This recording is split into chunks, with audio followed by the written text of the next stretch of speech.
நம்முடைய மாவட்டத்தில் இருக்கக்கூடிய பிஜேபியினுடைய மாநில தலைவர் ஒரு அரசியல் கோமாளியா இல்லையா?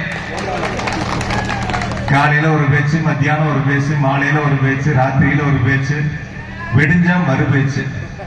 நேற்று என்ன பேசணும்னு இன்னைக்கு தெரியாது, இன்னைக்கு என்ன பேசணுங்கிறது நாளைக்கு தெரியாது.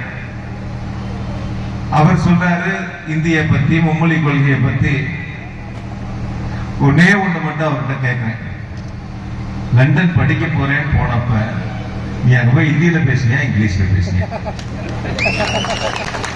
நீ எதுல பேசுன? India, English? அத முதல்ல நாட்டு மக்களுக்கு சொல்லிட்டு அதுக்கப்புறம் நீ மும்மொழி கொள்கையை பத்தி பேச. ஆக நாங்கள் நடந்து கொள்கின்ற விதம் ஒன்று, மக்களுக்கு சொல்லுகின்ற கருத்து ஒன்று, செயல்படுத்துகின்ற திட்டங்கள் ஒன்று என்று நாட்டு மக்களை ஏமாளிகளாக்கி நாட்டு மக்களிடத்தில் தவறான கருத்துக்களை பிரச்சாரம் செய்து நாட்டு மக்களுடைய வாக்குகளை பெற்றிட வேண்டும் என்று குறுக்கு வழியில் ஆட்சியை பிடிக்க நினைக்கின்ற கூட்டம் அந்த கூட்டம்.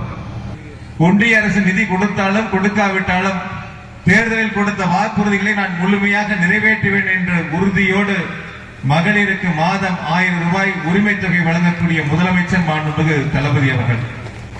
எல்லாத்திலையும் மாற்று கருத்தை சொல்லுகின்ற பிஜேபி நம்முடைய முதலமைச்சர் மாண்பு தளபதி அவர்கள் செயல்படுத்துகின்ற திட்டத்தை மட்டும் காப்பி அடித்து பல்வேறு மாநிலங்களிலே தேர்தல் வாக்குறுதிகளை கொடுத்து அங்கே மக்களிடத்தில் வாக்குகளை பெற்று ஆட்சி அமைக்கக்கூடிய நிலையை உருவாக்கிக் கொள்கின்றார்கள்.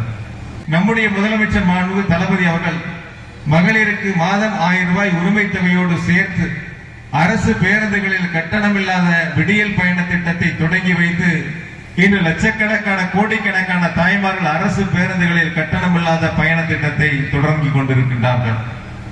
அதே போல நான் முதல்வன், புதுமை பெண், மக்களை தேடி மருத்துவம், இப்படி பல்வேறு சிறப்பு திட்டங்களை முதலமைச்சர்கள் செயல்படுத்தி காலை உணவு திட்டம் தொடங்கி வரலாற்று சிறப்பு மிக்க திட்டங்களை முதலமைச்சர்கள் நாட்டிற்கு வழிகாட்டியாக, ஏன் இந்தியாவில் செயல்படுத்துவது மட்டுமல்ல உலகத்திலேயே பல்வேறு நாடுகள் செயல்படுத்தக்கூடிய அளவிற்கு சிறப்பு திட்டங்களை முதலமைச்சர்கள் செயல்படுத்திக் கொண்டிருக்கின்றார்கள்.